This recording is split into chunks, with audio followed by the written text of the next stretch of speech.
podcast is part of the Sports Social Podcast Network.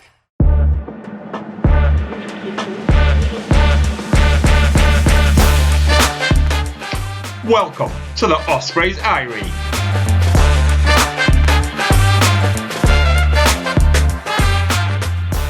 Hello and welcome back to the Ospreys Eyrie podcast, the podcast for Ospreys fans by Ospreys fans. Those of you watching on YouTube will see that we don't have Yestin this week. Much like Keelan Giles, he picked up an injury before recording started. So joining me this week, the man from the other side, the man who, the only other person I know from other than Harley loves spreadsheets.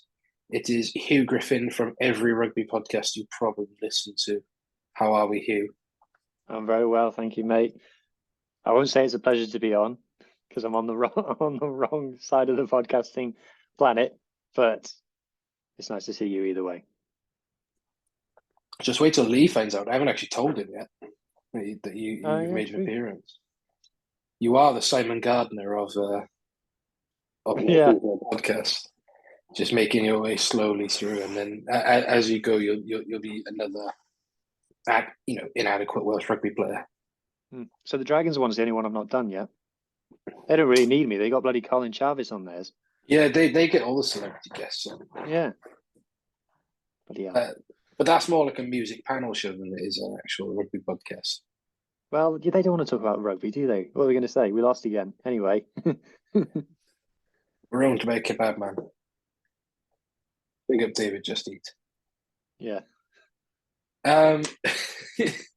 Yeah, so Huw, you are obviously on the Scarlets Fever podcast with Martin. Well, I say with Martin, when Martin can turn up.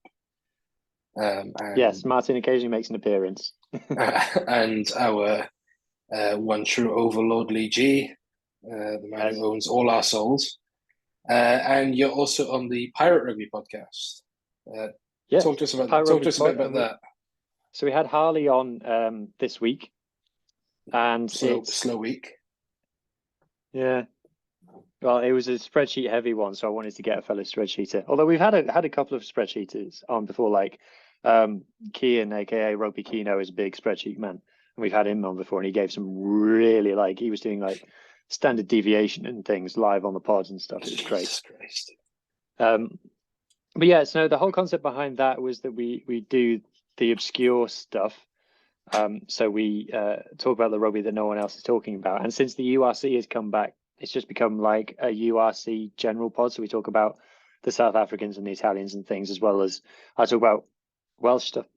Enda talks about Irish stuff. Enda's a Connacht fan. And so we are, as far as I'm aware, we're the only specialist URC podcast. Like, obviously there's the Rat family does all the Welsh regions, and there's loads of Irish pods that do Irish provinces, but there isn't a URC podcast anymore since Under the Sticks is gone, and that terrible thing with James Hook on it got cancelled. So what was the URC one used to do? Shanklin used to be on it. Was that Under the Sticks? Oh no, yeah, there's that one. So Under the Sticks was Andy McGeady, Sean Holly, and oh yes, Paul Williams. That's why I didn't listen to it, because McGeady and Holly. Oh, what? I really liked it. I thought it was good fun. So there was a Premier Sports one with John Barkley, That's Tom the one. Shanklin, and I can't remember who the other guy was. Probably an John Irish Barkley. guy. Oh, no, Stephen Ferris. Oh, that's why I stopped listening to it then, because Ferris is an arsehole. Well, obviously, John Barkley, being a former Scarlets captain, he gets lots of love and respect from me. But he did on multiple podcasts just admit, I didn't watch any of the games. I was out having a nice time. So you just think, oh, okay. And then the one with I think it was Darren Cave, James Hook, and I don't even know who the other one was. It might have been John Barkley. And that was just like, God bless James Hook. He is not one of life's talkers. How he's got a job on Scrum 5. that was the Void of Personality podcast, because Darren Cave is not much better. Yeah, he's like, if you took all the personality out of Tommy Bowe, you'd get Darren Cave. I think he's a bit of a wannabe Andy Good, isn't he? But, and I like Darren Cave as well. Podcasting wise, yeah. The one with Shankly and that was a good one because he used to get coaches on all the time, and Yes, Toby it is. Booth always came on that one. He spoke really well on that. That was genuinely. I listened to the Welsh centric ones, but yeah. So the only URC centric podcast is quite good. I'll claim it And until someone tells me I'm wrong. you're going from strength to strength. You've got your Friday breakfast show that you do as well. Yeah, Friday breakfast show is a 15-minute mini pod for all the midweek games, of which there are none this week, so it's going to be a bit tricky. But so most of the things that we talk about on the Friday breakfast show, because they're the only Thursday night games, are Pro Day 2 and Welsh Premiership. So they always get plenty of airtime in that show, which means that I actually watch the Welsh Premiership now, which is a lot of regional affinity, a lot of affinity in that section of the pod. Then is a lot of affinity. You know what? I was stunned. I tuned into the Welsh Premiership on S4C YouTube channel, and there was like 80,000 people in the stands. I couldn't believe it. Yeah, it's like watching like the Madrid derby or something. It was. That's exactly what it was like. I just was watching it thinking, God, that's a lot of affinity right there. Who wouldn't want to be at Dunraven Brewery Field watching Bridgend versus Newport right now? What was the one that was on last week? That was Bridgend Newport. That was Bridgend Newport. And the Matt O'Brien reverse pass, yeah. Oh my God. I watched the first half and I thought, ooh, Bridgend look a bit competitive here. And then had to do something for the second half, looked at the final score and, no, okay. Normal order has resumed. Who's that 10 that you used to have? He went bald when he was like 20. Luke Price. Yeah, Luke Price. So he plays for Bridgend now. And he was injured. I don't know if you caught this. He was injured and he wasn't playing. And I don't know if it was Lauren Jenkins or someone else on the sideline. Lauren Jenkins is massively overqualified to be doing the touchline interviews in the Welsh Premiership. But anyway, she does them all the time. She's brilliant. Yeah, she is. But she asked him like, "What have you picked up a knock in training?" And he's like, "Not quite." And she's like, "What were you doing?" And he goes, "Well, I was working on the farm, and I was milking a cow. See, and the cow took a disliking to whatever I was doing, and the cow kicked me, and that's why I'm not fit to play." So he went out to Pro Day 2. He did. He had, I think, a season a bit in Pro Day 2. Yeah. But if there was a man ever less suited to the violence of Pro Day 2, it was Luke Price. Yeah, I'll talk about Luke Price in a section later. Who did he go to? I want to say his Wikipedia page is not long. Luke Price was a person. literally says where he was born. He played for Wales under-20s, and it says he's played for Aberavon, Neath, Swansea, and Bridgend. He is very heavily involved in Abercrave RFC because the last time I played in Abercrave, he was standing on the sideline shouting backs moves, which wasn't needed because they were smashing us about 57-3. I was like, lads, just put it through the hands. It's easier. You don't have to run a dummy switch pop, honestly.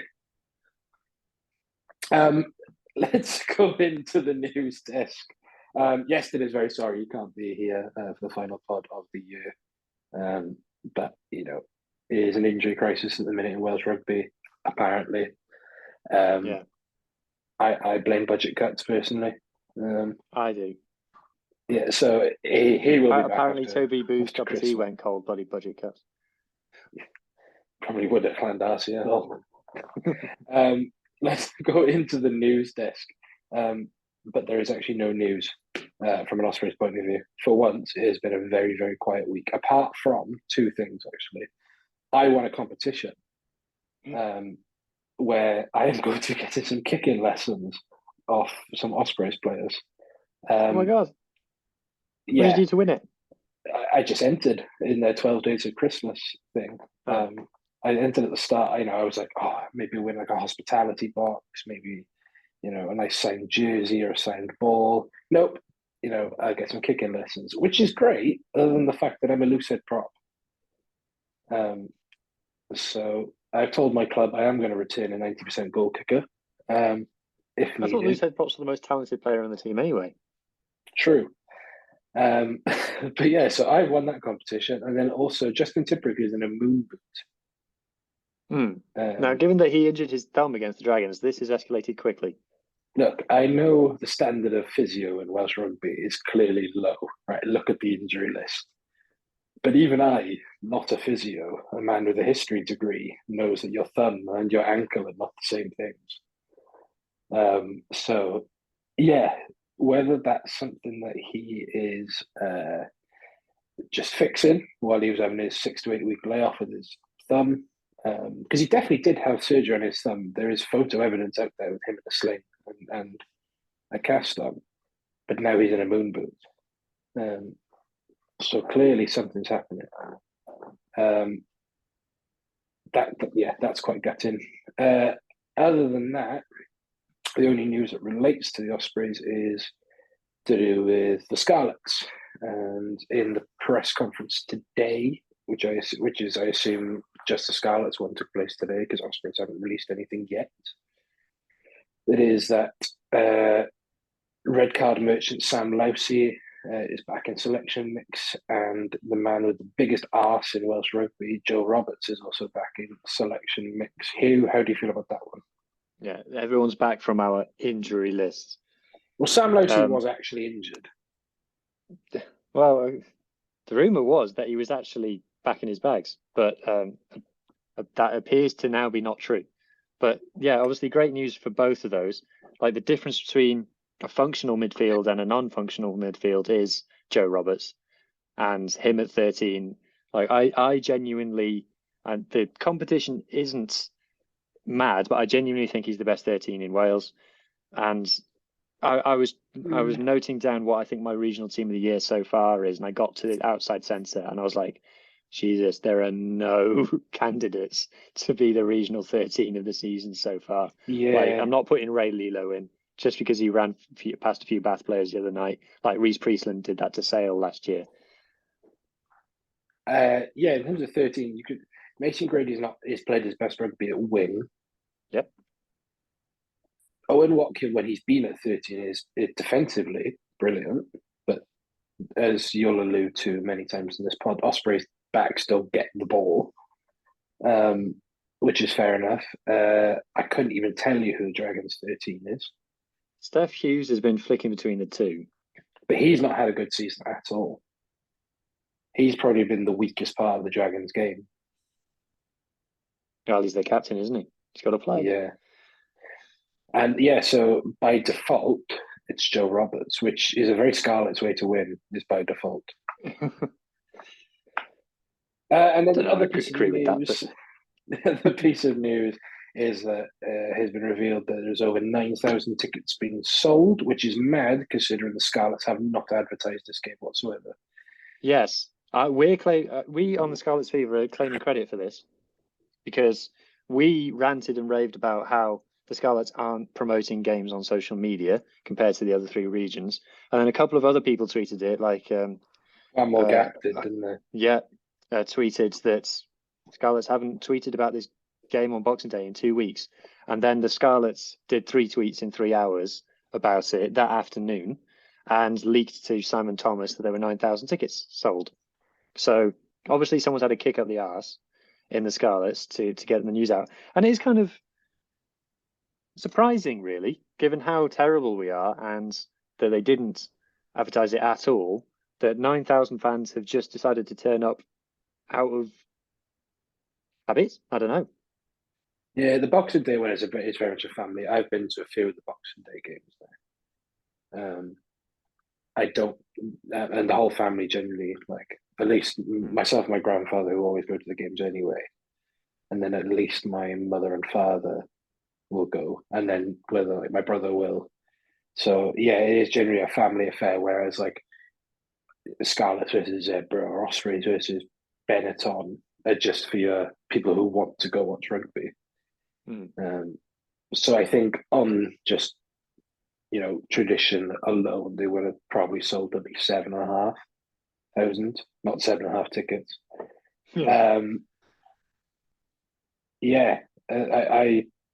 I'm a frequent flyer on the Scarlet Fever forum, mainly for comedy purposes, because it is genuinely a funny thing. But he is right though. You put out the pod on Monday. Tuesday, sorry, loads of people post on Scarlets Fever, Glamour Gap, and then all of a sudden Simon Thomas, who isn't even like Welsh rugby's top journalist now. He's because since he's left Wales Online, he's like, writing for Nation Cymru or the programs of each regional team.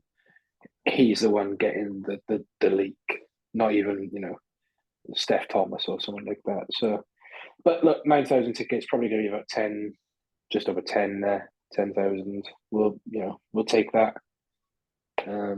Definitely. They were only opening 2 stands for it though. Am I right in saying, or is it 3? I haven't heard or seen that. I don't know because the capacity is 14.8. So I don't know whether you can fit 10 in just the north and south stands. I don't know. I don't know. No heat map though. No heat map. You feel strongly there must about the be heat someone map, don't you? centrally who makes these. There must be someone who because Cardiff Ospreys and Dragons ones are all pretty much the same. So there must be some person in Wales who is doing them. So why can't either Scarlets that or it comes off the ticketing website, because it just could be off the ticketing. They just send over like what stats they've sold so far. Is what I would say. As far as I can tell, now someone tried to explain to me that this isn't the case, so maybe I'm just being thick. There isn't a link on the Scarlets website to get to the tickets. Scarlet's Twitter posts a link, and that you takes have to you to know a website. someone, don't you? Well, the Scarlets always say the box office is open and you can ring this number, like it's 1980. But they tweet it, and they do tweet out, use this link, but that link is for not the Scarlets website, it's for the tickets website. Because it's 1980, the men have one phone number they call, and then the wives and girlfriends will have another phone number. The wives and girlfriends aren't allowed to use the phone, mate. We're not quite there yet. This is a joke. This is a joke. We're laughing at the laugh of the Blazers. I haven't actually got my hands on Seymour Williams' book yet, but I will be. I might pick that up to read over Christmas on my many journeys. I did read do you remember the Ross Harris book that came out a few years ago? He did one about just like the whole of Welsh rugby. Can I tell you something? I haven't read a book in at least 10 years. I hadn't either, and I was a very drunk university student. But I read this book on Welsh rugby. How do you get a history degree without reading a book? Very easily. You get to sort of like between the mid 60s and the 90s, and it's just the misogyny and the Blazers and I wasn't shocked, but I was shocked. Yeah, and it was just like, how have we not burnt this organization to the ground?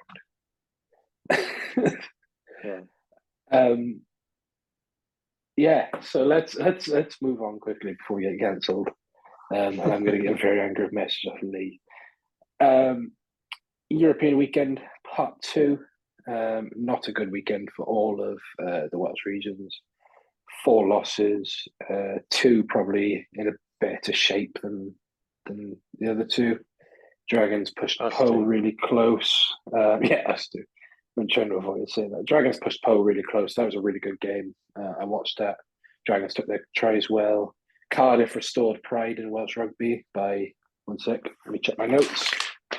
Losing to Bath in a. That was when Clethley beat the All Blacks 30 points to 3, and Cardiff losing at home to Bath. That's the 3 high points, high watermarks in Welsh rugby history. The hyperbole. And Cardiff played really well, right? They played better. Played okay. They played better than defense any was optional. right to do. Yeah, but defense is optional for both teams. Both teams are fundamentally unserious. Yes. And individually, like Teddy Williams, probably the game of his life. That handoff and pass I've watched many times, more than that clip you've posted of Steph Evans getting put into touch, which we'll talk about. Don't worry. But to then come out of that game and say they've restored pride in Welsh rugby, they've lost 2 in the Champions Cup, right? Yes, Toulouse are probably an unstoppable juggernaut right now. Yeah, but you still lost 2 and I don't want to harp on about this. They but conceded guys, 90 points in 2 games. We won 3 out of 4 pool games last year. We went to Welford Road and won. We went to Montpellier and won. And we beat Montpellier at home with a bonus point last year. Like, come on, there's levels to this game. Just because you tried really hard against Alfie Barbary doesn't make you Welsh rugby saviours. It's all in jest, mainly to wind Harley up. And of course, now they've got their blood money. They will be signing, the likes of Quade Cooper and Antoine Dupont and whoever they want, essentially. Well, I have found, I don't know why, because I've never ever said anything bad about Cardiff, but their fans are the ones who hate me the most. And that's a competition because you have a lot of haters. Look, I don't. I understand. It's just Cardiff fans. It's just Cardiff fans. Like, I've got South African people I get on with fine. Most Irish people, apart from the ones who are being deliberately facetious, are fine. Scottish people, the 2 that I know, are great. And Scarlets fans, they listen to the pod, obviously. Cardiff fans really, really queue up to give me shit. Look, they're just that natured, It's a standalone thing. I've avoided talking about it long enough. The Montpellier game. Montpellier scored lots of points. Ospreys didn't. It was always going to be a tough ask anyway. At the start of the week, I was like, "Oh, do you know what? We've done them twice. We've got their number." Then the squad came out, and I was like, "It's going to be hard, but there's the possibility we could get a result out there." And then an hour before kickoff, Morgan Morrissey, captain, pulls out, and Keelan Giles pulls out, the senior member of the. It's mad to say that Keelan Giles is a senior member of the squad because he's the same age as me. But he is a senior member of the squad. And also knows where to stand defensively, which helps as a winger. Both pulled out, which meant that Harry Houston made his first pro start, as well as Morgan Morse did. So 2 12-year-olds. Morgan Morse, who is basically a 100 cap under 20 international, and Harry Houston's got an eerily similar amount of caps at under 20 level.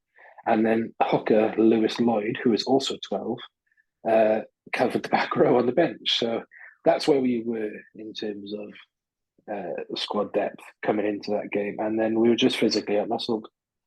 I've said on the Irie Twitter, everyone knows that I like to shitpost on there, but we could sit here and list all day why we lost. But at the end of the day, we weren't good enough. You had a lot of ball in the first half. We had a lot of ball the whole game, but physically we couldn't go through them. And we are inept at putting the ball past 12. Well, you kept trying to ship the ball to George North as quickly as possible, but because it had to go through 2 passes to get to him, by the time he got the ball, any depth he had in attack was just gone. And he was receiving the ball by the time a man had gotten to him. So he was just going down where he stood. So Scarlets and Ospreys are quite similar, that our attacks are just so flat, and it is just give it to the guy to the left of you. What summed it up for me is when we went first phase off a line-out, we tried to use Luke Scully. And, for listeners, I am saying Luke Scully in the same way that we would use a Kieran Williams. And at that point, I had to get up and breathe. Like I had to walk away from my iPad because I got physically angry, and I came back to a message off yesterday saying, if that doesn't sum up this game, I don't know what does. But then at the end of the game, you started playing with some depth. Like, it didn't work at all, but you started doing a few moves. Rhys Henry gassed George Bridge, and that made it all better. He twice on the wing he did that, I saw. Look, he's an enigma of a man, and I love him. And he thinks that everyone picks Rhys Henry up to be a joker. And I want to address this right now. I love him because he's a meme. Okay, like he's a throwback. I know Reese a bit. I used to play against him. I played with him briefly. He's a lovely bloke. Right? Really, really nice guy. But the thing is, he's genuinely a really solid rugby player. Like, he came on, he was solid in the scrum. He carried when asked. He's got a lovely pair of hands. And I think that often gets lost because of the way he looks. He's very old school obviously in that sense, and his hair or lack of hair. But he is genuinely a very good rugby player. And he gassed George Bridge on the wing twice. And if I was George Bridge, I would give back all my All Blacks test caps. It's an irrefutable fact that he did gas him twice on the wing. But was it just before half time you did that really terrible tap and go move? Was it Ruben Morgan Williams tapped it? So it wasn't hit. Someone called it. Right, clearly went rather than either taking the Owen points Williams or taking the scrum. I remember now. Owen Williams pretended not to know what the move was. It was like part of the whole deception. Yeah. And he was like, what are we doing? Oh, pass. And then you got smashed. That would work if we were against like a Scarlets or, a Zebra, not against Jan Serfontein and,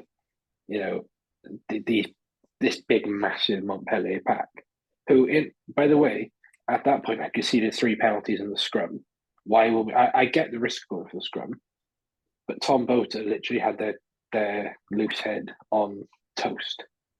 Like their loose head had nothing. Why didn't we go for the scrum? Other notable quote from the game: we lost Nicky Smith to injury in the first half. Hopefully, that's not a long-term thing because how important it is. No, it didn't look like a head knock. I thought it was originally, but it didn't ever at one point say HIA. Which made me think it was a straight sub. And then we lost Owen Watkin at half time. And part of the reason why I think Ospreys defended so badly and why I am now convinced that George North has been labelled good at 13 is because he's had a winger outside him all the time who knows where to stand defensively. So he's making George North look better than he is. When you've got someone like Harry Houston who's never played professional rugby or hit puberty, he's George North is basically having to do the work of 2 players at once because George North knows how to stand defensively at 13 but also at 14 or 11. Harry Houston doesn't. So if George North bites in, Harry Houston should follow him, or if George North blitzes, Harry Houston needs to blitz as well. But there was not that. There was no coherence at 13, and it's no coincidence we've looked best defensively when Owen Watkin is at 13. And then all his faults, Luke Morgan knows where to stand. Apologies. Or you've got Keelan Giles, who I think is very underrated defensively in terms of his blitz and making his tackles and whatnot. But having George North there, he looked, he was like a rabbit in the headlights. He planted a lot. You talk about rugby coaching terms of being always on your feet, quick on your feet, not planting. So you're basically not able to get round you. But he just looked like he'd been house hunted in France all weekend. And I genuinely think having Owen Watkin at 12 when he's not a natural 12, he's a 13. And Kieran Williams then is a massive, it's a much better. I know Kieran's, is probably attacking quite one-dimensional, and he's aware of that as well. But he's very good defensively, and when you have someone like Owen Watkin, who's clearly been sleeping with Mark Jones, and they know the defensive layout, and having 2 wingers, then someone like Keelan Giles, someone Luke Morgan, Toby Fricker, who is mid to late 20s, so he's got that experience. Don Morris, if you can play wing, when Daniel Kasende was there, he's been around the block. He's 28 now. So when you're not having a child next to you, you're basically doing the work of 2 people. So, look, tough old game, not helped by the refereeing team. It was surprising. I mean, it's a funny stat, an objectively funny stat. You give away 6 penalties all game, and you get 3 yellow cards. Like that is quite remarkable. But as you said on Rap, they weren't They weren't like that was never a yellow. They were yellows, but 15 penalties for Montpellier and not even a warning from the referee. I thought they should have had a yellow card in about 35 minutes. Well, I thought after the fourth scrum penalty, I know it was the loose head was giving away the bulk of the penalties, and the tight head gave away one against Gareth Thomas. But even then, if I was a referee and as a prop myself who's been in that situation, it doesn't matter. For me, that's a yellow card. That's like one of the I hate like the unwritten laws of rugby union is the 3 penalty rule. You're at least on a warning. Yeah. And then in terms of like the breakdown, he penalises them for crawling through the breakdown. And then the next time they crawl through the breakdown, he lets it play on and they pick the ball up and score. Like, it's just the levels of inconsistency. And, there's that one where they scored when their player was holding Morgan Morse on the floor. And I thought if they don't come back to this now, I'm going to declare war on someone. But they did go back for it. They did go back to it, and my rage was contained ever so slightly. But look, I have no complaints. Really. But did you see the bit where the touch judge went and looked at the screen, the big screen, and the sun was shining off him, and he went to like something out of a horror show? I messaged Squidge this in the first half, right? Because I knew if I messaged you, I'd get a sarcastic reply about how you're shit and you're blaming the sun. Right? And I said, am I the only one who thinks the sun is incredibly harsh, or is it just like the way the TV is like presenting it? And they get to that shot then, and it's just like, how can anyone play rugby in that? That is horrific.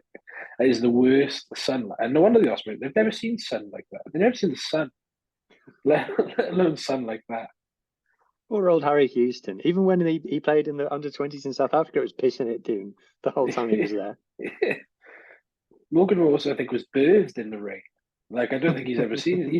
He's like Bane in the bad one from Christopher Nolan. He's just born in that pit, and he's never seen sunlight. Yeah. But thankfully the game's over. What remains to be seen now is obviously what the injury fallout is from that. The main ones, and we'll talk about the game in a bit. Is Jack Morgan going to be fit? Is Rhys Davies going to be fit? I don't believe that Jack Morgan is injured. I'm just putting it out there. Same here with Rhys Davies as well. Is Kieran Williams going to be fit? And then Morgan Morris sounds like it was more precautionary than anything, in the fact that he could have played, but he wouldn't be 100%. And then Keelan Giles has struggled a lot this season with injury. So, my main thing is Kieran, is Rhys Davies, Jack Morgan. Are they? I don't know if you've noticed this. It's something that I've noticed with the Scarlets, is that our internationals who've been away with Wales, with the exception of Sam Costello, who got injured whilst he was with Wales, they've come back and they've been playing 80 minutes after 80 minutes after 80 minutes, and they've been okay. It's the players who have stayed behind at regional level who are the ones who are getting injured all the time. I'm trying to think. Don Morris got injured, but he gets injured all the time at Saracens anyway. Who are the other big ones? Will Griffiths looked more like a break than it did like just like your hamstring's gone or something like that. So I'll forgive him for that. The same with Justin Tipuric. Maybe I'd have to look into like what injuries are, whether they're like, pardon me again, the hamstring is gone, or like whether it's just like you've broken your arm. Like James Ratty, for example, he's done his shoulder and fractured it, compared to like a Don Morris where you've torn your hamstring. Like a Max Nagy, for example, that was a freak accident out in Benetton where he lands, dislocated his foot. That's more than it's a really weird. I do get what you mean though, in terms of it does seem like the ones who've been at Wales maybe are in such physical condition where it's not like they can't get injured, it's so much harder. Yeah. They're not getting like fatigue injuries. No, but yeah, whether like the Jack Morgan one is an injury or whether it was just like, you're too injured this week, but you'll be fine for Boxing Day because it is a 10-day turnaround. Let's not not forget that it's a longer turnaround than it is for even longer one for you because you lost on Friday, you would have spent Saturday, Sunday, curtains shut in the house crying. Then your players will come out on Monday. Yeah. Before we go into the game, that's it. The Montpellier game's done now. If you wanted more in-depth look, we should have won. There was nothing to analyse apart from the scrum was good. We weren't very good otherwise. I asked on Twitter what our favourite moments from the derbies were. As we're not on until after Christmas now, we are going to be looking at both the West Wales derby at the Parc y Scarlets on Boxing Day, and I don't think it has a name, but the two teams no one likes derby. A Tale of Two Cities? Could be. The James Ratty derby. The Gareth Anscombe derby. Yeah. The Gareth Anscombe physio room derby. Poor man.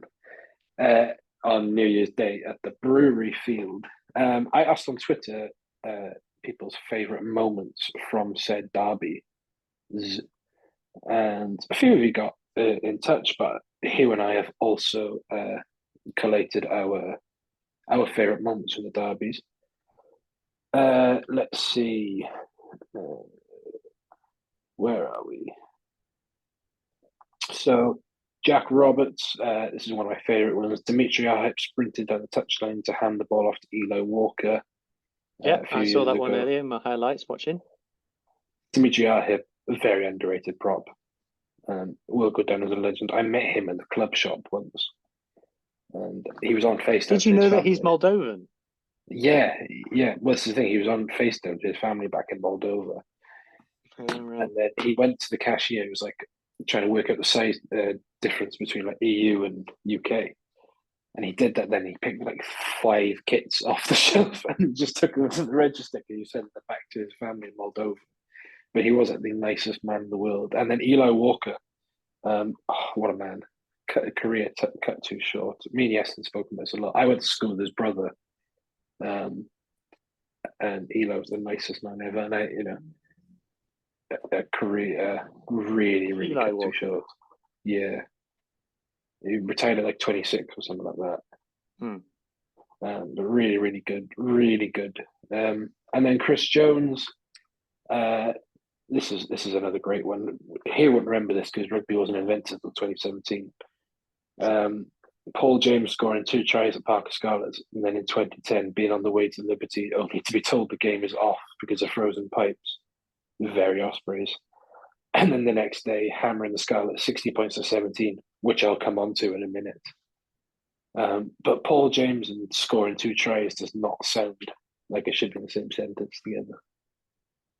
He'll get a strongly worded letter from the Front Row Union, as Phil Steele would say.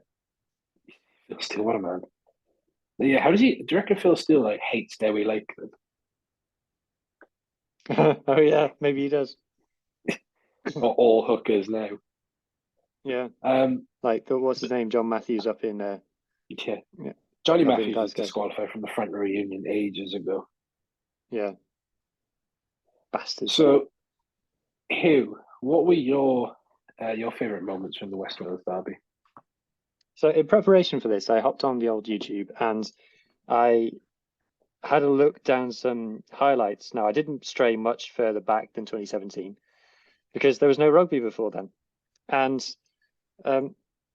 watching some just reminded me of how ropey some of the highlight edits for the URC have been in the past. Oh, yes. Do you remember for a whole season they used to cut off the first try of the game? Yep. Or the first penalties. And all of a sudden it'd be 14 minutes and it's 9-6. I was like, how the hell did this happen? Yeah, but it happened for every single game. So not only was whoever was making these highlights incredibly inept, but no one was checking them. No, the URC commercial director wasn't hopping on YouTube and thinking, I'll just see what the high edit is and go, oh, they've cut off the first try. I'll have a word on Monday. And that obviously wasn't happening. But anyway, highlights are mostly scraps. My highlights are mostly scraps. So I'm going to count down my top 3 Scarlets Ospreys scraps. So in at number 3, Keelan Giles versus Ken Owens in 2017, last game of the season, where Keelan Giles scores the first try of the game, gets up and starts giving it to Ken Owens, starts giving it, and then we put about 50 on you from then on in the game. Yeah. So that didn't go very well, Keelan. Number 2. Keelan Giles would have been about 12 in that clip as well. Yeah. Number 2, Reece Webb versus Gar Davis. This one was at the Liberty, as was. And it was at like the first scrum of the game. And the referee, had given the talk of like, I don't want any funny business, all right? And then it was the one where I think it was Reece Davis put his arm into Gareth Davis's neck. I'm sorry, Reece Webb put his arm into Gareth Davis's neck, and he had Dan Bigger holding onto him behind.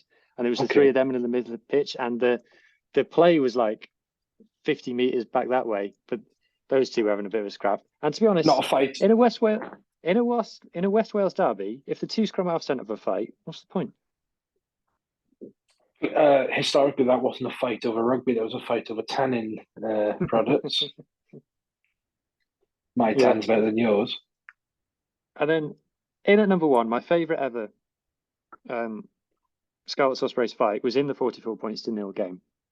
So Ospreys embarked on one of their many doomed attacks of that game, and Jake Ball got into a fracas. I don't know who it was with. I remember it being a particularly small Ospreys player, and Jake Ball was lying on top of him on the halfway line.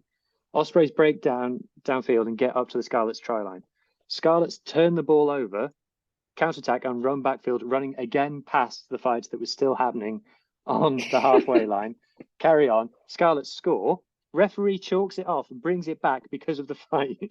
Because of Jake Ball lying on this guy. And he'd been lying on him for a good minute and a half at this point. Enough for the teams to go coast to coast twice. Jake Ball, that would have been in the 80th minute because Jake Ball got a yellow card. That was literally the last play of the game. Right. That brings me on to the 44-0. And I've chosen this one. You're probably thinking, James, you're a Scarlets fan. Why have you chosen where we lost 44-0? Because it reminds me of where we are now and how grateful I am. So, for those who don't know, Ospreys went through a bit of a rough patch around 2018. I think this was the season we won 2 games. And one of them we definitely deserved to win. But anyway. Was it Zebra and Dragons was who you beat? No, I think one of them was Ulster, weirdly. Oh, yeah, I do remember that now. And it is because Ali Davis remember a couple of seasons ago? Do you remember a couple of seasons ago, the Dragons beat Connacht out in Galway, and they looked amazing. Mm-hmm. And then they didn't win a game for the rest of the season.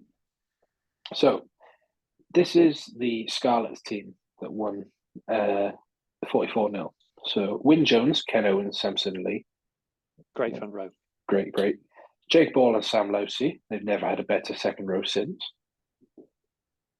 Aaron Shingler, Josh McLeod, Blade Thompson. Blade Thompson was an NFT, but apart from that, all good. Yeah. Blade Thompson was apparently Scottish. 9, Gareth Davis, standard. 10, Angus O'Brien. This is when he was me. I always not felt he very was a good. fullback. People disagree with me on this. I think I'm in a minority. I think he's better at fullback than 10. 11, Steph Evans. This is when he was good, though. This is when he was scoring tries, like for fun. 12, Hadley Parks, in the peak of his powers. What a player. 13, Steph Hughes. 14 was 12-year-old Ryan Combier. And 15 was Lee Halfpenny. And then a handy bench as well. Brian Elias, Phil Price. Never had a better prop. And he scored 2 tries in the game once as well. Werner Kruger, who has gone viral again this week from that Stormers team that came up in 2011, where I had to do a double take. It was like, hang on a minute, he tipped me at a pub around this time. I think Brock Harris is in that team as well. Brock Harris was also in that team. Super Sports put out a load of pictures of Brock Harris from his 400 game career. Not a single Dragons picture in it. I respect absolutely that. Mugged off. But yeah, Werner Kruger, Scarlets legend. Was Tavita Ratuva. 20, Uzir Kasim. 21, Kieran Hardy. 22, the ghost of Ryan Lamb. And 23, a man who I'd forgotten existed, Paul Asquith. Paul Asquith. I've got a note of Paul Asquith. What a player! He was a proper utility back. He could play. He was Michael Collins before Michael Collins. Yes, exactly. Exactly. And then this is where it all goes wrong for the Ospreys. Can I just quickly say, Uzi Kasim searches his own name on Twitter. Yes, he does. I've heard this as well. So it starts off Nicky Smith for the Ospreys. Good start. Scott Otten, very fine player on his day, retired far too young. Marfu Fia, again, fine player, bit lazy around the pitch. Also, one season had gout. A professional rugby player who had gout. Yeah. 4, Adam Beard. This is just before the 2019 Grand Slam, so he was on his way up. He would have been undefeated in a Wales jersey. He was undefeated in a Wales jersey at this point. Very much defeated in the Ospreys jersey. 5, 84-year-old Bradley Davis. Okay, that's the first one where I'm starting to think that's not so good. The pack isn't too bad. This is very typical Ospreys claiming you've got a terrible team when you've actually got the best team. Wait till you get to the backs. Number 6, Ollie Cracknell, the man who flattered to deceive. Leicester Tigers legend. Yeah, right. I liked Ollie Cracknell. I thought he was a good servant. A very one-dimensional player. Went to London Irish. I thought, great, fair enough. Get your payday, kid. Then weirdly was a starter for Leicester in their title-winning team. Anyway, and then rounded out is Justin Tipperick and Morgan Morris. Morgan Morris wasn't the player he was. This was still very young Morgan Morris. We were playing. How old is Morgan Morris now? He's 25 now, but he would have been. What's that? How many years ago now? I assumed you would have still had like Dan Baker at number 8 or something back then. Well, we get into the backs then. Aled Davis at 9, useless player. Well, according to Squidge Rugby, the best 9 Wales has ever produced. Number 10, Marty McKenzie. Oh, one of the many failed Super Rugby converts. The bad McKenzie brother. Number 11, Luke Morgan. Obviously picked up a yellow card in this game. Yep. Scott Williams at 12. Combi. Scott Williams at 12. Who you thought, all right, Scott Williams. Yeah. Agent Scott, who was always injured and also got injured after 4 minutes in this game. Agent Scott, love it. 13, legend. 13, and I love this man. I roomed with him on tour. Tremanos legend, Tian Thomas Wheeler, who's now playing in Japan. Konnichiwa. Konnichiwa. If you're listening. Tian, yeah, I love you, but really didn't go well. Leslie Klim. Never heard of him. Leslie Klim was a Namibian international, right? And he was not very good, apart from when he played Racing 92, in which he scored 2 really, really good tries. And then he made about 8 appearances and never left and went somewhere else. And then Kai Evans at 15 before he was good. Like, before he was the Kai Evans we know now. This Kai Evans was awful. I don't think you understand. And then on the bench was the year he converted to hooker, Dewi Lake. So you can imagine how his darts were. What was he before? He was a back rower. It's never good when your number gets lower, is it? Reece Fawcett. I have no memory of this man. Agent Simon Gardner. Scarlets Fever. World Cup winner Marvin Ory, who was on emergency loan from the Kings, I think, at the time. 20, Dan Lydiot, who was still 35, I think. Sean Venter, Cheetahs player, or former Cheetahs player. Luke Price. Of being kicked by a horse fame. Cow even. And a 44-year-old James Hook. Yeah, did James Hook's return to the Ospreys after he'd been at Gloucester wasn't littered with highlights, was it?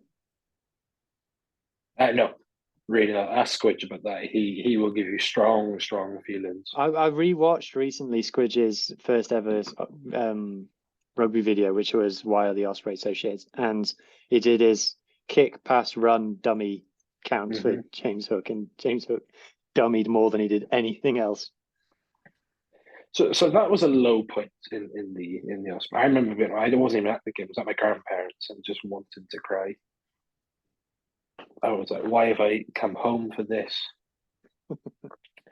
But what did make me happier was Ospreys 60, Scarlets 17 in 2010. One of our title winning years. Now, I'm not going to go through individual stuff. I watched the highlights. It was a very typical Scarlets Ospreys, lots of scrap. Duncan Jones will weirdly get into a lot of fights. Some notable players from each team. Barry Davis at 15 for the Ospreys. What a man. A back row of Jonathan Thomas, Marty Holler, and Jerry Collins. Jamie Nutbrown on the bench for the Ospreys, who scored a try. For the Scarlets, if you remember some of these players, Martin Robbins at 9. What a man. A young Reece Priestland at 10. What year was this? 2010, I believe. So where was Reece playing? Was he playing at 10 or 15? He was at 10, yes. Okay, so this was but a year before he became the World Cup sensation. It was. Dominic Day of CBD fame, where he went at Saracens and weirdly launched the CBD line with George Cruis. Ben Morgan at 8. This is one of the Scarlets' most underrated players ever. One of the very few English players to come and play for a Welsh region. Yes, he was. A young Ken on the bench. Ken is never young. Still sitting behind Matthew Rees at this point. Scarlets legend Rob McCusker. I never thought Rob McCusker was any good, I'm being honest. No, he wasn't good at the Ospreys either. But that was a good run on the way. 18,000 of that game. If you were, I know you like your attendance chat there, Huw. Good crowd. I think the highest ever was 20 for this game. Well, my next one is one I was at, and the only match I've taken my rugby hating girlfriend to was one of the most recent ones. And if you type in Ospreys v Scarlets on YouTube, I'm pretty sure it's the first one that comes up every time. Yeah. Is Ospreys 54, Scarlets 36. This was a mad game. Did Johnny McNichol score a hat-trick in this game? This is Ryan Conbeer scored a hat-trick in this game. Right. And he had to do essentially zero things to do all of them tries because Matt Prothero can't tackle for shit. So this game face, obviously, as the Dragons found out. Yeah. This game was refereed by Jakob Piper. This will be important for later. Oh, just quickly on referees, because we know a friend and colleague and both of us is not pleased with the referee appointee for the forthcoming game. Yes, I was going to bring this up in match review. Craig Evans was the referee for the 44 points to 0 game. Yes, did message me that this very morning. He said, "Will you tell Lee this, please?" Well, they watching back all of the old games, and they were all ref by Nigel. Yes, this is the one game he was allowed to do, but it was Nigel, and it was always Derek Bevan as TMO because this was when it was still on the BBC, and the BBC, the best thing the BBC ever did was their rugby coverage, was have a camera in the TMO truck, not like they do now, where it's like suspended above and you could see the whole thing. It was weirdly zoomed in on their face. So you had like 80-year-old Derek Bevan. It's only a small truck. Who was struggling to read. He's got this camera in his face. Yeah. But refereed by Nigel Owens and Hadley Parks at 12. God, take me back. Yeah. So this game in particular was mad because of obviously the scoreline. It was a packed stadium. I can't remember how it was, but it was good 12,000 there, I think. Which for the state we're in. Let's see if I can find it. What year was this? It was last year. 2022, 30th of April, I believe. All right, keep talking. I'll see if I can find it. So, Scarlets lined up: Stephen Thomas, Ryan Elias, Javin Sebastian, Sam Losey, Jack Price, bench. Scotland legends, Javan Sebastian. Yeah, sorry. 6, physio merchant Josh McLeod. 7, thug Thomas It Lozana. was only 10,141 according to this. Okay. And then 8, Sione Calamafoni. Oh, how you miss him. 9, Gareth Davis. 10, very young Sam Costello. 11, Ryan Combier. 12, Johnny Williams. 13, Foxy. 14, Corey Baldwin. He'll be important in a minute. 15, Angus O'Brien. The ghost of Will Griff John. David Hughes. Don't even think he's at the club anymore. Rob Evans. Cardiff now. He does, you're right. Aaron Shingler was still somehow around. Kieran Hardy, ghost of Reece Patchell, and Steph Evans, who didn't even get on the pitch. Oh, well. Ospreys, Gareth Thomas, Dewi Lake, Thomas Francis. Oof. Welsh Adam, first choice front row. Adam Beard, Alan Wynne-Jones. Will Griffiths, Jack Morgan, Morgan Morris. Reece Webb, Gareth Anscombe. Keelan Giles, Matt Prother and Alex Cuthbert make up the back 3 with Owen Watkin and Michael Collins in the centres. So I did loads of looking into the Ospreys last season back in the summer. Your best midfield always had Michael Collins at 13. Yes. That's when you played your best. Michael Collins was the reason we beat Leicester away. I will maintain this. Because you brought him in as a fullback, but he wasn't a fullback. He is his best rugby he played at 13. He preferred playing fullback, as far as I know. He liked playing fullback, but we saw him more as a centre, and it was really helpful that he could play fullback. Yeah. And then on the bench in the URC in this season, the season that we're talking about, you won fewer games than us with that team. Yes. 16 Sam Parry, 17 Nicky Smith, 18 Tom Boter. This was the bomb squad phase. I liked this phase because this carried on to next season where we did quite well. Rhys Davis and Ethan Roots, Ruben Moore Williams, Stephen Myler and George North. Actually, if you go on my Twitter account at JamesReese8, you'll see my pinned tweet is a set of GIFs from this match where I looked at the Ospreys a bit when I brief stint into analysis. Now, on 48 minutes, the Ospreys make a break, I think through Keelan Giles, and they break down the wing. Corey Baldwin makes the tackle. Now, he goes to throw the ball up to pass to the next player, who I believe was like Michael Collins or someone like that. And Corey Baldwin very blatantly slaps it down. Now, stopping a try being scored. Now, Yako, IREF, and Vibes Piper had a lengthy look at the TMO of this, a really, really long look, and decided that, the try wasn't going to be scored, but we're going to yellow card him anyway. And I remember, I hated South Africa at this point anyway, because we'd lost the Lions tour. I was apoplectic. The fact that, of all people, Corey Baldwin has denied us, this glorious breakaway try, the most red herring of Ospreys tries. I was fuming because Scarlets didn't even play that bad. Right, this game wasn't an awful game if you're a Scarlet. Like Ryan Combiot's got a hat trick.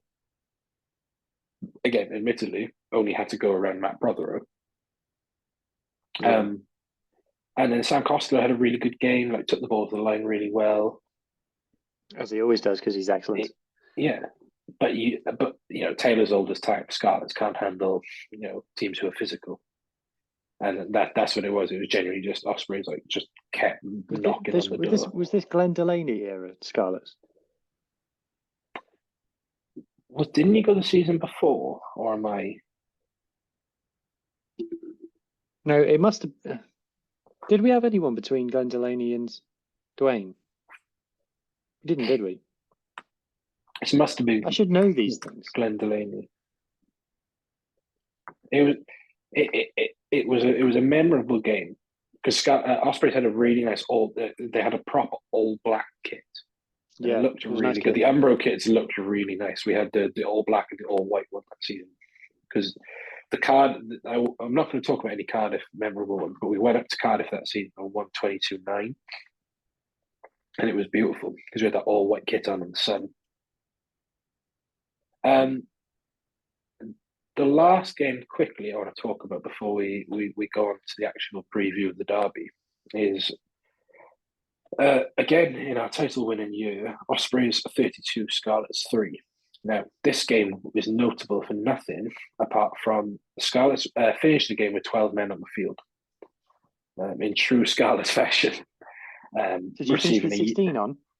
Yeah, receiving a yellow card and 2 red cards in the last. So Gareth Owen returned to the Liberty, obviously former Ospreys player, took out Reece Webb in the air for a red card, and McCusker for stamping on someone. So 2 people who both played for the Ospreys at some point. One in the future, one in the past. Go through the highlights. If you go through the highlights of all these games in chronological order, you do. It's the same players. They just turn from red jerseys to black jerseys at some point. This match, of course, a young George North on the wing and Liam Williams. Actually, this is only 2012, and to say like these were young men. You remember Wales won the Grand Slam. Wales won the title this year, the Six Nations title. In 2012, it was a Grand Slam. Yeah, no, 2012. Yeah, 2012 was the Grand Slam. No, right. 2013 was the title. I keep thinking my favourite Welsh Grand Slam. If anyone's interested. Yeah, same here actually. But some of the players for Scarlets, I'm like, I forgot you existed. So you had a really good backline actually. Aled Davis, Aled Thomas, who I don't remember at all, but Christian Phillips, who I thought was incredibly underrated. Scott Williams, Jonathan Davis at the peak of their powers, arguably. And then George North, Liam Williams. I mean that's a Scarlets back. That's a proper backline for the Scarlets. Yeah.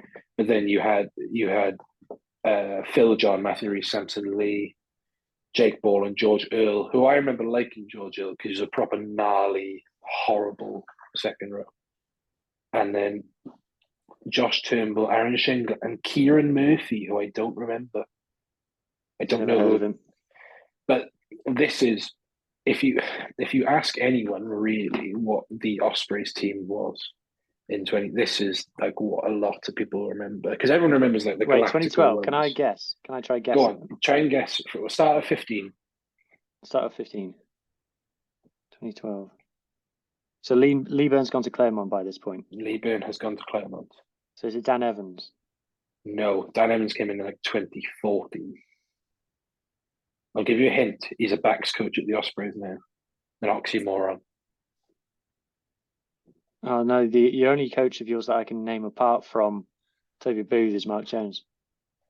It's Richard Fussell. Oh, okay, Richard Fussell. You won't get one of the wingers because this was again an oxymoron. He never really played, but it was Ross Jones. Who were the centres? 2012 Ospreys.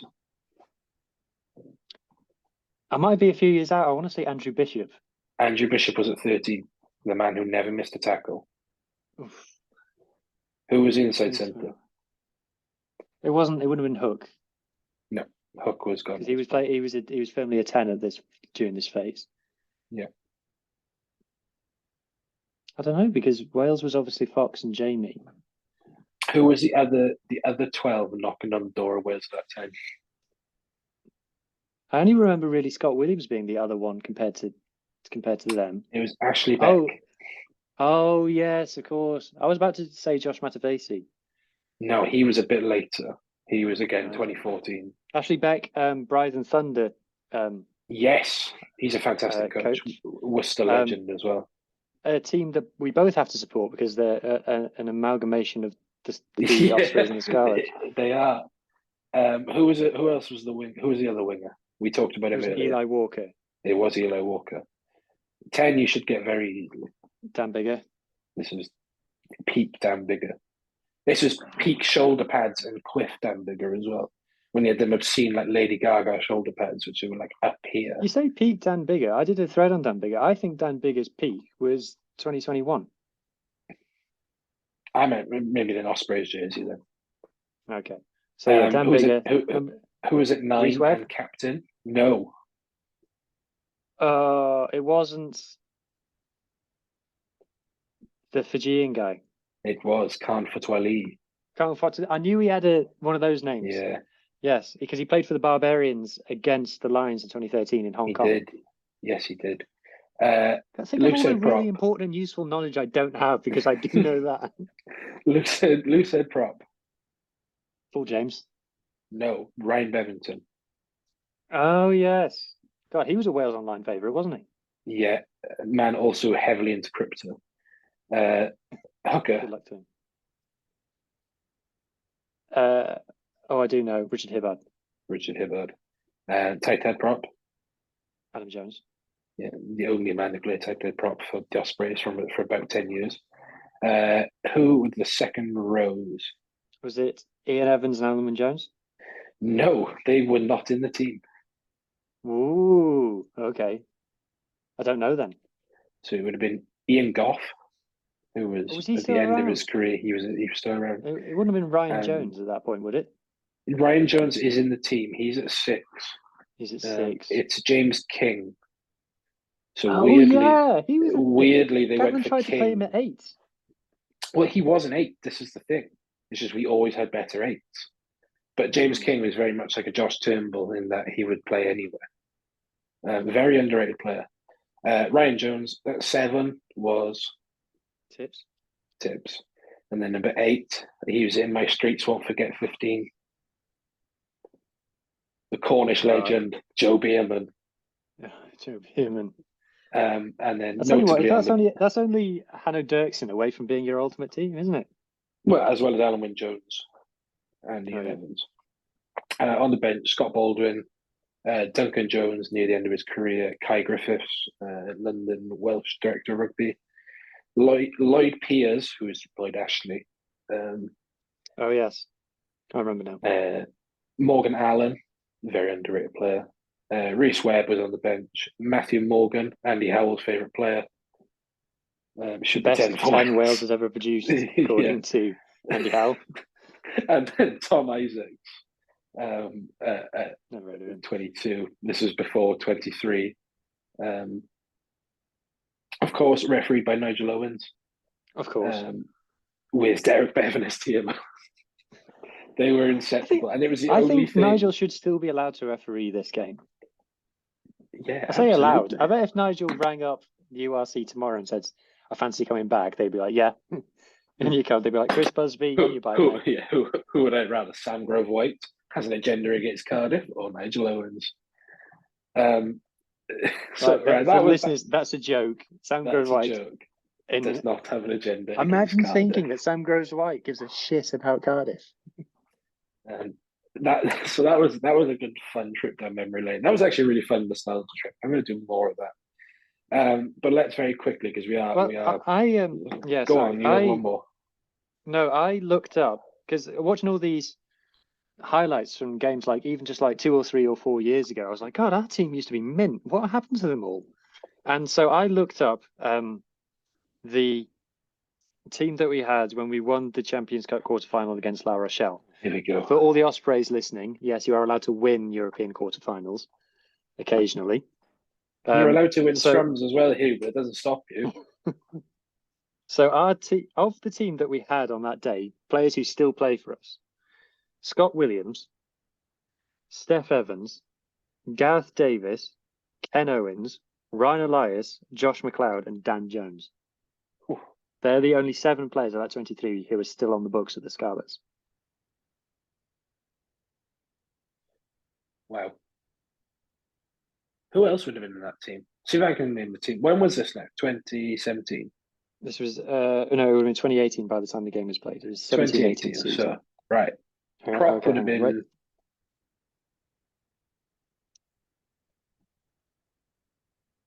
Yeah, come on. Scarlets. So prop would have been Wynne Jones? Hang on. Nope. The other one. Who's the other one? Oh, Rob Evans.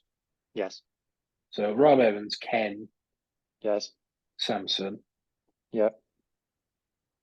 Second rows would have been... Oh, Christ, it was your second rows. That was Ty Byrne. Yep. And Jack Price? Nope. No. Is it a famous Plays one? in Japan now. Oh, Jake Ball. Jake Ball? No. No. Christ, who plays in Japan now? David Bullbring. Oh, yes, of course. Didn't he post weird fitness stuff on Instagram there? Anyway, that might be divergent. Anyway, back row would have been Cubby. Yep. John Barkley. Yep. And who was it? 8 for you? No, you've skipped 6. Oh, I skipped 6. Would that have been Josh McLeod then? No. No. Was he? Is he end up non-Welsh qualified? No, he's very much Welsh qualified. Was on the bench for the 30 points to 3 game. Oh God, I know this team off by heart as well. Me too. Ken, Paul James. I'm having to go through it off the top of my head. Who the hell was it? Mentioned him before. Rob McCusker? No, not Rob McCusker, is it? He played for the Barbarians against Wales earlier this year.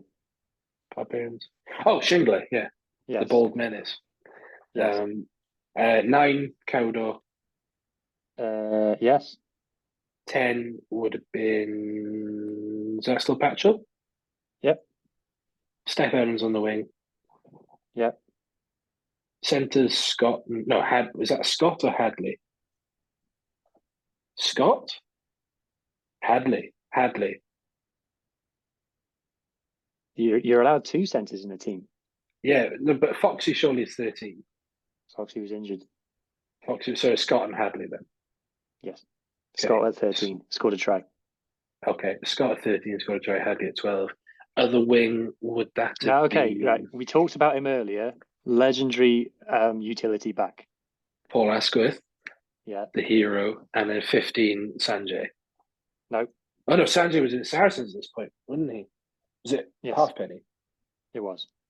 Yes, I keep forgetting. So, right, Liam Williams at Saracens is a fever dream. I'm telling you. Even though he played really well at Saracens, every time I get like a rash when I break out. And then on the bench was. Are you going to try and guess the bench? So, oh God, I might be right.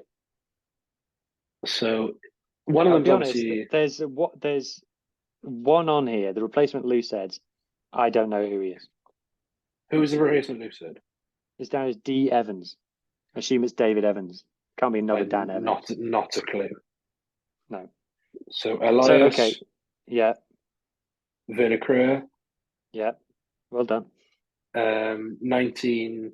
Is he probably a young one? Is it like Jack Price? Shares the same surname as someone called Henry. Who the hell would that have been? Lewis Rawlins. Oh yeah. Was it Kasim? Was he a knocker at this point? Lewis Rawlins. I don't know. Who is replacement flanker at this point? Who was 20? Went on to play for Cardiff. Wore a scrum cap. Very stocky. Oh, Will Boyd. Yep. Yeah, always wore an undershirt that didn't match So, whatever kit. Can I shock you? We've actually got a 6-2 split. Okay. It's very un-Scarlets. So who was the other one? So the other one was it. You've already guessed him as for being in the starting team. Barkley. No, Barkley was in the starting team. No, Barkley was in the starting team. Who was it? I can't remember who I guessed now. Current club captain. Oh, physio man himself, Josh McLeod. Correct. The Spanish Steve Tandy. Yep. And then would have been Kieran Hardy. Was he No, not around yet? No, not yet. Who was your backup scrum half? You signed him. Oh, Alid. Yeah. Then 10 would have been. It's too early for Ryan Lamb, is it? It's not Ryan Lamb. No, I couldn't tell you who the backup 10 was at Scarlets at the time. Still on the books. Dinky. Oh, he must have been young. I think this is when people were still. He had just come out of the under-20s. Yes, he came out of the Dynasty under-20s squad, didn't he? Because he was Ruben Morgan-Williams in his 9 under-20s. Yeah, it was a bit like Sam Davis, where everyone kept saying he's under-20s player of the year, until he was about 32.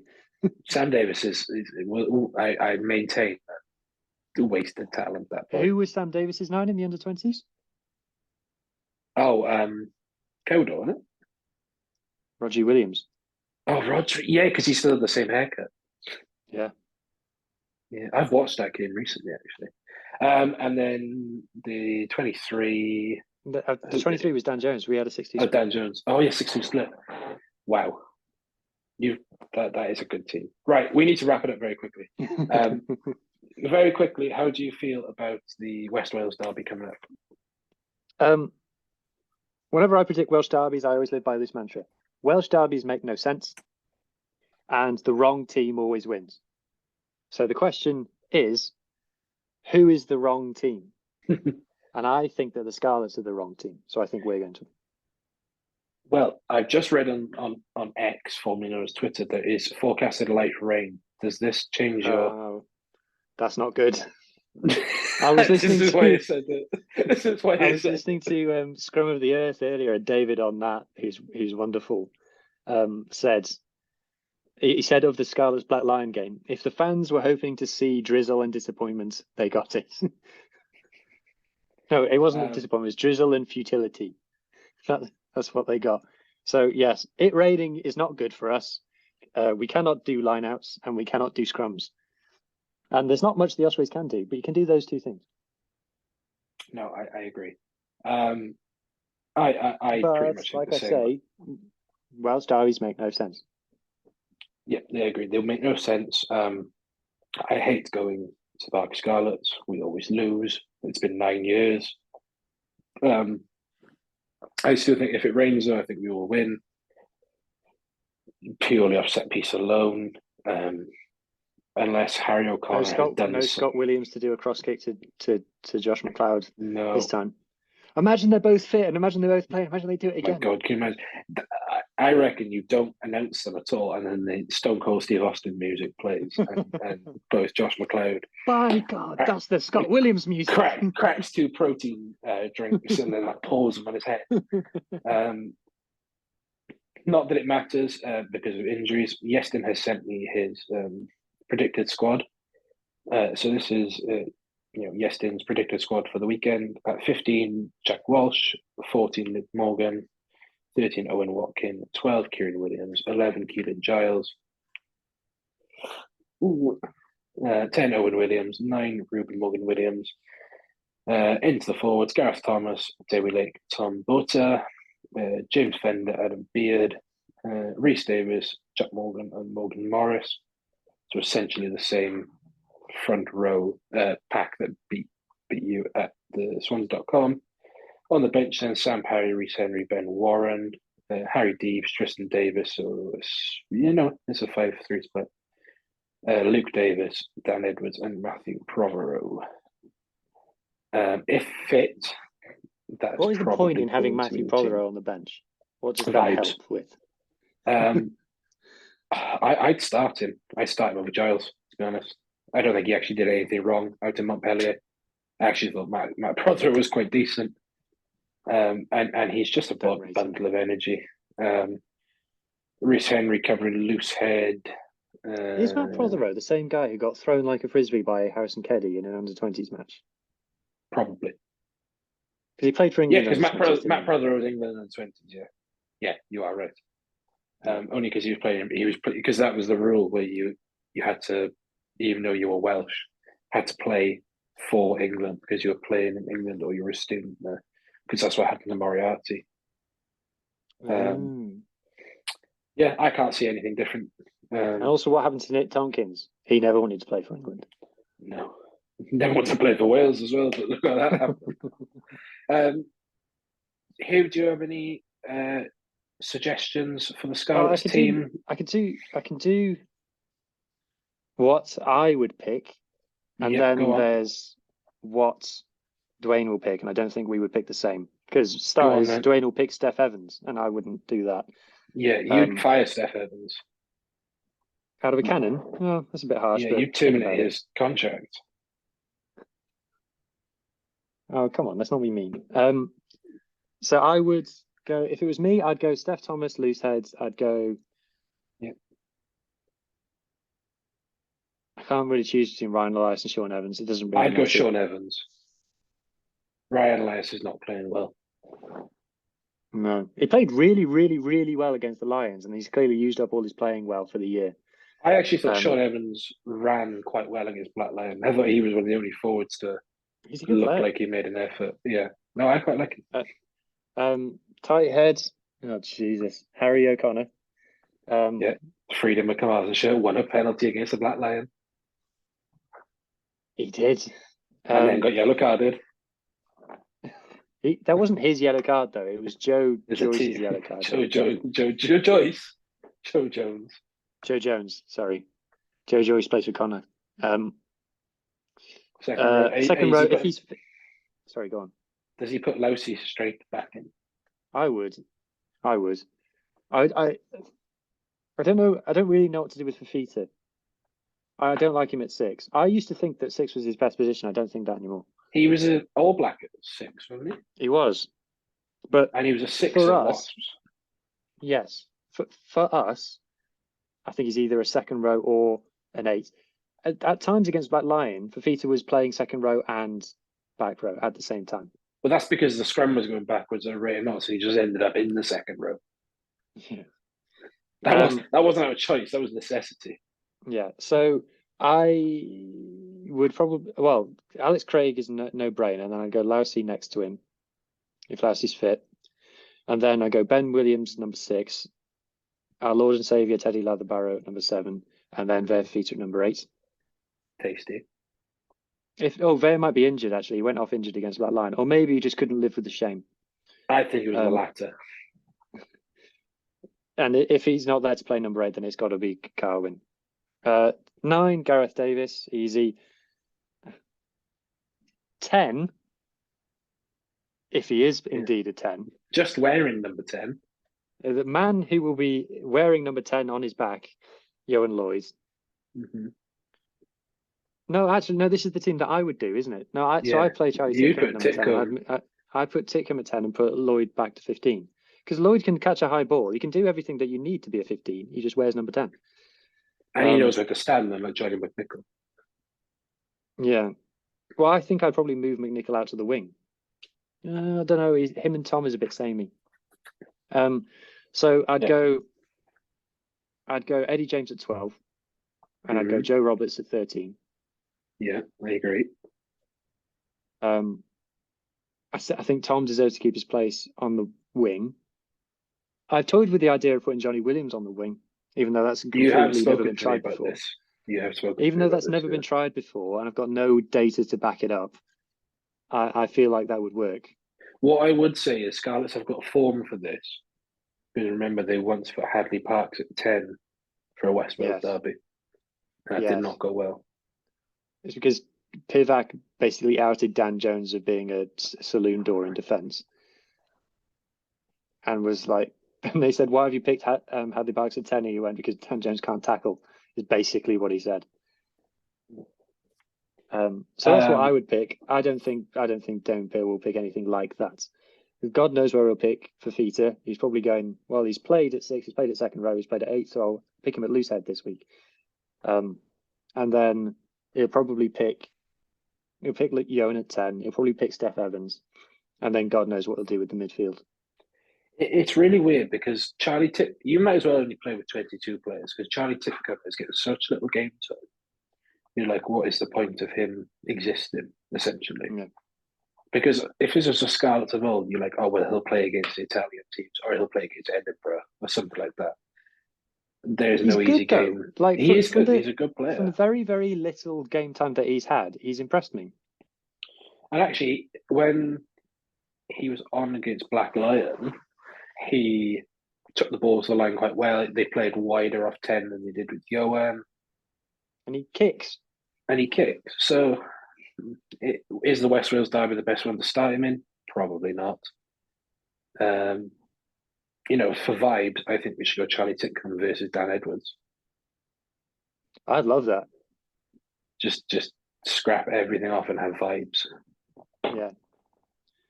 I think that would be perfect. So give me a quick. Do you know how many times Gareth Davies kicked against Black Lion? Not enough, I'm going to say. Once. Yeah, that says it all. Their fullback was quite handy, though. I'll give him that.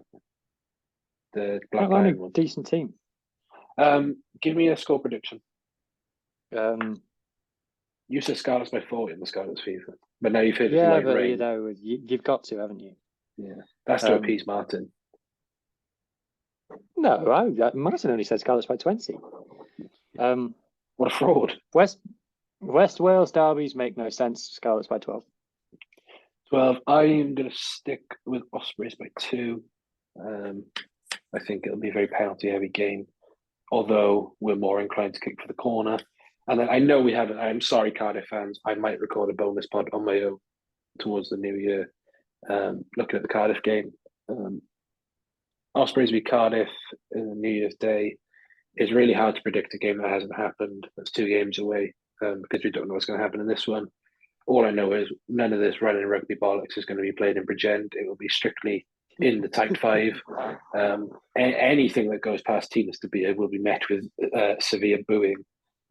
None of this. But if you defend like you did against Bath, it's going to be very easy for the Ospreys. If they defend like they did against Bath, it'll make no difference because your backs don't touch the ball. Well, no. What I was going to say is our pack is going to have a field day because they'll just walk over the line. Reece Henry will be making 10 line breaks. Yeah, Reece Henry will go past Tinas de Beer like he's not even there.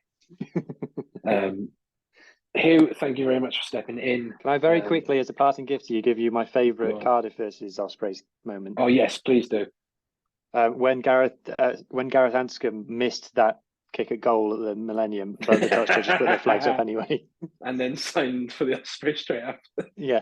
To be fair to the touch judges, it did curl and it did land behind the posts, but he did miss.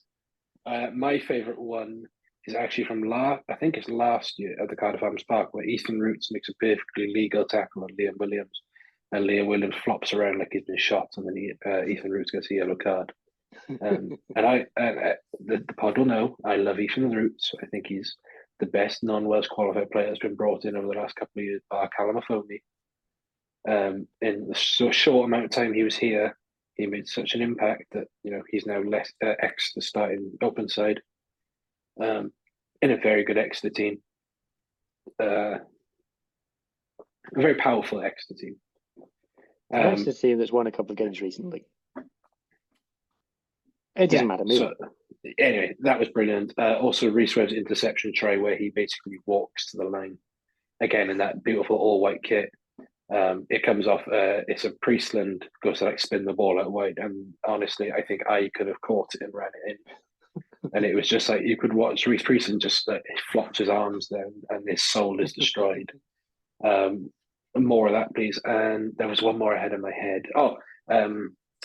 Isaiah Natonga, I think it's in 2013, a Fijian winger that the Ospreys had for 20 games or whatever. Scored a hat-trick against Cardiff Blues and then didn't do anything else the time he was there.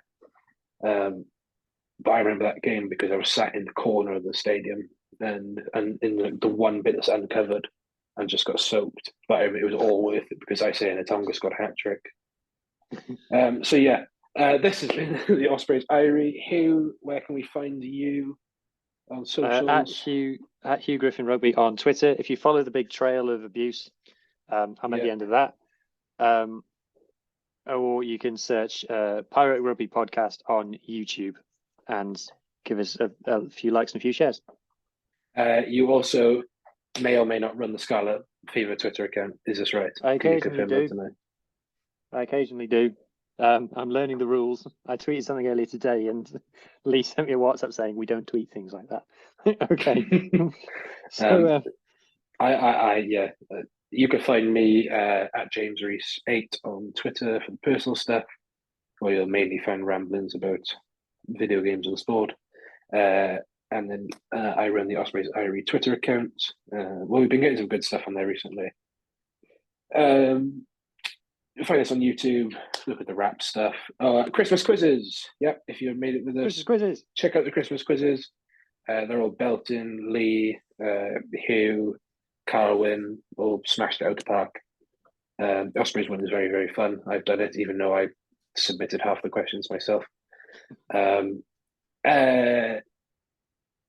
are looking good. Content-wise, we're looking at doing some stuff, sitting down with the Ospreys very soon. I've been in contact with them, and they're all more than happy to sit down with us. Squid Rugby messaged me last night with some mad plans that he has as well. So stuff is going to be taken off soon, hopefully. But thank you all so much for your support this year. We see all the messages, we see all the DMs, we see all the tweets. It makes such a huge difference to us. It makes our day. Other than that, this has been 2023.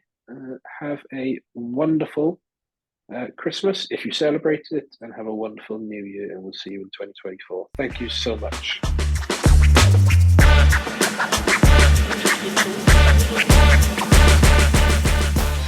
Thank you for listening to the Ospreys Irie podcast. We hope you enjoyed the show. Please subscribe, rate and review wherever you listen to us, as it really helps spread the word. You can find us on all the usual social media channels or email us on welshregionalrugbypod@gmail.com. And remember, whatever the question, rugby is always the answer.